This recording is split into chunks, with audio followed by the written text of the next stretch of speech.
మొన్న సిట్ విచారణలో కేసీఆర్ను విచారిస్తుండగా తెలంగాణ రాష్ట్రం మొత్తం తగలబడిపోయింది విత్ రేవంత్ రెడ్డి దిష్టి బొమ్మలతోటి. ఇదంతా గమనించిన రేవంత్ రెడ్డి గారు ఫ్రస్ట్రేషన్కి గురై దుబాయ్లో ఉన్న టీవీని పలగొట్టి వచ్చిండట.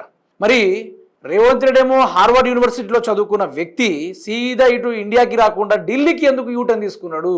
ఆ 3 రోజులు ఏం జరిగింది? అసలు ఎందుకు రేవంత్ రెడ్డి గప్ చూపుగా 3 రోజులు దాక్కుంటున్నాడు, ఒకసారి బయటకు వస్తుండు, దాక్కుంటుండు, ఏం జరుగుతుంది? అసలు రేవంత్ రెడ్డికి ఎందుకు కోపం వచ్చిందంటే మీకు ఒకటి బ్రహ్మాండమైన విషయం చెప్పాలి మిత్రులారా.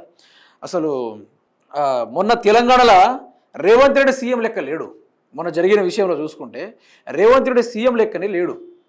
కేసీఆర్ సీఎం లెక్క, హరీష్ రావు మంత్రి లెక్క, కేటీఆర్ గారు ఐటీ శాఖ మంత్రి లెక్క రాష్ట్రాన్ని నడిపే దిశ వైపుగా వాళ్ళే ఒక రాజులుగా అవపడ్డారు. ఇదంతా చూసిన అసలు ఎట్లా జరుగుతుందని ఒక్కసారి మనం రివ్యూ చేసుకుందాం.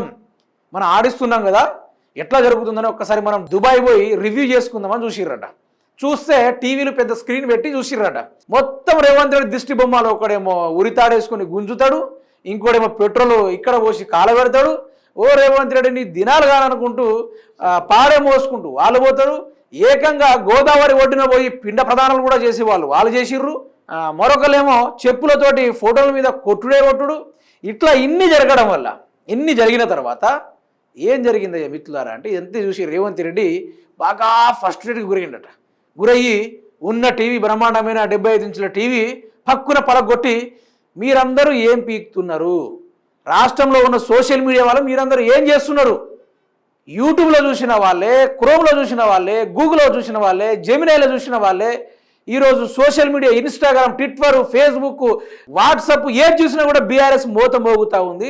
మీరు సచ్చిర్ రాయటన పోయిర్రా అనుకుంటూ కాంగ్రెస్ పార్టీ సోషల్ మీడియా వాళ్ళను ఒకటే తిట్టుడు బూతులు కాదట. అది అత్త తిట్టినట, కోపమాగక అద్దాలు పలగొట్టిండట, కటన్లు గుంజేసిండట, రూములు పలగొట్టడానికి పోతున్నట. ఇంత మనస్తాపానికి గురై ముఖ్యమంత్రి రేవంత్ రెడ్డి దుబాయ్లో రచ్చ క్రియేట్ చేసిండు. మళ్ళీ సరళగా వచ్చి నిన్న రేవంత్ రెడ్డి హార్వర్డ్ యూనివర్సిటీ నుంచి పెద్ద పట్టా తీసుకొచ్చిండు కదా, అభినందన కార్యక్రమం పెట్టి ఆయన పొగిడే టైంలో కొంచెం ఫ్రస్ట్రేషన్ అనేది బయటపడింది. ఒక్కసారి ఈ విషయాన్ని మీరు తెలుసుకోవాలి మిత్రులారా, ఒకసారి వినండి పూర్తి స్థాయిలో.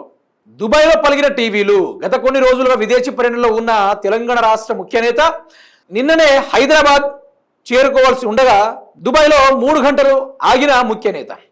అక్కడ నుండి బీఆర్ఎస్ అధినేత మాజీ ముఖ్యమంత్రి కేసీఆర్ సిట్ విచారణ పర్యవేక్షణ. చెప్పినా కదా, ఏదో అగ్గి పుట్టినట్టుంది తెలంగాణ రాష్ట్రంలో, కేసీఆర్కి భయపడుతున్నట్టున్నాడు, మనం జల్సాలు చేద్దాం అనుకున్నాడు. కానీ తన స్ట్రాటజీతో రాష్ట్రంలో కేసీఆర్కు తీవ్ర వ్యతిరేకత వస్తుందని నమ్మిన నేత ఎవరు? మన రేవంత్ రెడ్డి నేత. అయితే నిన్న జనం నిరజనాలు పట్టిన విధానం చూసి తీవ్ర అసహనానికి గురైన నేత, తన స్ట్రాటజీ బెడిసిగొట్టిందని చిరాకు పడ్డ నేత, లీకులకి ఆస్కారం లేకపోవడంతో బాగా స్ట్రాటజీ అయినట్టు సమాచారం, సోషల్ మీడియా కూడా పూర్తిగా వన్ సైడ్ అవ్వడంతో మీరంతా ఏమి చేస్తున్నారు, గుడ్డి గుర్రాల పళ్ళు అవుతున్నారా అంటూ రేవంత్ రెడ్డి ఫైర్ అయి పాపం దుబాయ్లో ఉన్న టీవీని పలగొట్టేసి ముఖ్యమంత్రి రేవంత్ రెడ్డి గారు తిరిగి వచ్చేసిర్రట.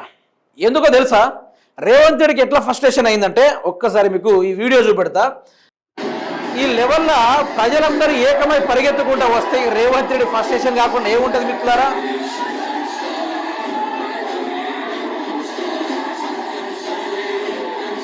ఒక లెక్కని చెప్పాలంటే రాష్ట్రం అల్లకల్లోలం అయింది. అల్లకల్లోలమై అలజడులు రేగి నిప్పంటిచ్చిర్రంటే ఒక మాట అనిపించింది నాకు. ఒకవేళ రేవంత్ రెడ్డి కనుక తెలంగాణ రాష్ట్రంలో ఉండుంటే ఆ చౌమహల్ ప్యాలెస్ని ఈ బీఆర్ఎస్ వాళ్ళు తగలబెట్టేటోళ్ళు. ఏంటంటే వాళ్ళు ఉద్యమకారులు కదా, ఎవడు అబ్బతోనే భయపడరు. కేంద్రంలో నరేంద్ర మోడీ అయినా, రాష్ట్రంలో కాంగ్రెస్ పార్టీ అయినా ఎవరితోనే భయపడరు. వాళ్ళు చేతిలో పెట్రోల్ ఉంటుంది, ఇంకో చేతిలో అగ్గిపెట్టి ఉంటుంది, కాల్చి పడదొప్పుడే అన్నది వాళ్ళ స్ట్రాటజీ అట్లుంటుంది. ఇది చూసిన రేవంత్ రెడ్డి కోపానికి గురయ్యి టీవీలు పలగొట్టే కార్యక్రమం దాకా వెళ్ళిపోయాడు. అర్థం చేసుకోండి. ఇక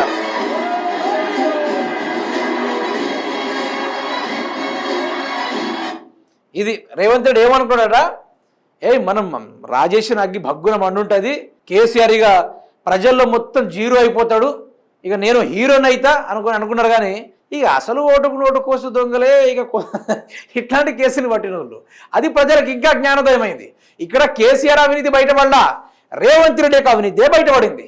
ఈరోజు బీఆర్ఎస్ పార్టీ డౌన్లో పడిపోలా, కాంగ్రెస్ పార్టీ కింద పడిపోయింది, బీఆర్ఎస్ పార్టీ 6 లెవెల్లో లేచింది. అంత కోపం ఎందుకు రేవంత్ రెడ్డి గారు? మీరు రాష్ట్ర ముఖ్యమంత్రి, మీరు ఆనందపడాలి. ఈరోజు చంద్రబాబు నాయుడు ఉన్నాడు, ఆయన ప్రతిపక్ష నేత అయిన జగన్మోహన్ రెడ్డిని ముట్టుకోవాలంటే ఆయన భయపడుతుండు. వాళ్ళు ఇంట్లోకి వచ్చి కొడతారు, పోలీసు వాళ్ళు ఉన్నా కొడతారు, సెక్యూరిటీ గార్డు ఉన్నా కొడతారు, వాళ్ళు వదలనుకుంటే ఆయన భయపడతా ఉన్నారు. ఈరోజు రేవంత్ రెడ్డి నేను తెలంగాణ రాష్ట్రంలో ఉంటే నన్ను కొట్టినా కొడతారని రేవంత్ రెడ్డి దావోస్కి వెళ్ళిపోయాడు. అంతే తప్ప వేరే విషయం పరంగా లేదు. మీరు ఒక్కడు ఆలోచించండి, ఎంత మైండ్ ఉన్న ముఖ్యమంత్రి రేవంత్ రెడ్డి లాంటి దిష్టి బొమ్మకు ఆయన ఫోటో పెట్టి మెడకాయ మీద ఉరితాడేసి బీఆర్ఎస్ భవన్ మీద నుంచి ఇట్లా యాలాడదీసిర్రంటే ఒక్కడు అర్థం చేసుకోండి. ఇన్ కేస్ కేసీఆర్ని అరెస్ట్ చేయబోతున్నామనే ఒక్క చిన్న ప్రభుత్వం నుంచి అఫీషియల్ స్టేట్మెంట్ వచ్చినా కూడా తెలంగాణని తగలబెడతారు. తగలబెట్టుకుంటే అట్లా ఇట్లా కాదు, ఎవరెవరు ఏ ముఖ్య నేతలు అయితే పెద్ద పెద్ద బిల్డింగ్లు ఉన్నాయో హెలికాప్టర్లతో పెట్రోల్ తీసుకొచ్చి మరి పోసేసి తగలబెట్టేస్తారు. ఇది నేను చెప్పే ముచ్చట కాదు, తెలంగాణలో మొన్న జరిగిన విషయం గురించి మనం మాట్లాడుతూ ఉన్నాం. ఈ తెలంగాణలో ఏమో కేసీఆర్ అంటే పడిచచ్చేటోళ్ళు ఉన్నారు, కేసీఆర్ కోసం ప్రాణం ఇచ్చేటోళ్ళు ఉన్నారు, కేసీఆర్ని ఎవరైనా తిడితే ఆయన భరతం పట్టేదాకా వదలని మనుషులు ఉండరు. అట్లాంటి పురిటి గడ్డ పైన ఇట్లాంటి డ్రామాలు చేస్తే కథ వేరుంటుంది, సీన్ రివర్స్ అవుతుంది. ఈరోజు ప్రతి ఒక్కరికి తెలుసు కేసీఆర్ ఇట్లా ఇది చేయడం వల్ల బీఆర్ఎస్ హైలైట్ అవుతుంది తప్ప కాంగ్రెస్ హైలైట్ కాదని చిన్న పోరని కూడా తెలుసు. రేవంత్ రెడ్డికి ఎందుకు అర్థం కావట్లేదో ఏందో, కొంచెం మనస్తాపానికి గురయ్యి ముఖ్యమంత్రి రేవంత్ రెడ్డికి ఇది అర్థం కావట్లేదు. కానీ బీఆర్ఎస్ పార్టీ రేవంత్ రెడ్డిని ఏ పరిస్థితుల్లో కూడా వదలదు. ఈరోజు అనుకుంటుండు నా చేతిలో అధికారం ఉంది, సిట్ ఉంది, సిబిఐ ఉంది, ఈడీ ఉంది, రాష్ట్ర విజిలెన్స్ ఉంది, పోలీస్ శాఖ నా చేతిలో ఉంది, నేను చెప్పినట్టు నడుస్తుంది, హోంశాఖ నేను తిప్పుకుంటా అన్ని చేస్తాను చెప్తున్నా ఇదే ముఖ్యమంత్రి రేవంత్ రెడ్డిని. రాబోయే రోజుల్లో కేటీఆర్ అనే వ్యక్తి వదలడు, హరీష్ రావు అనే వ్యక్తి కూడా వదిలే కార్యక్రమాలు కూడా ఏ సిచ్యువేషన్లో కూడా ఉండదనేది క్లారిటీగా మనకు అర్థమవుతుంది.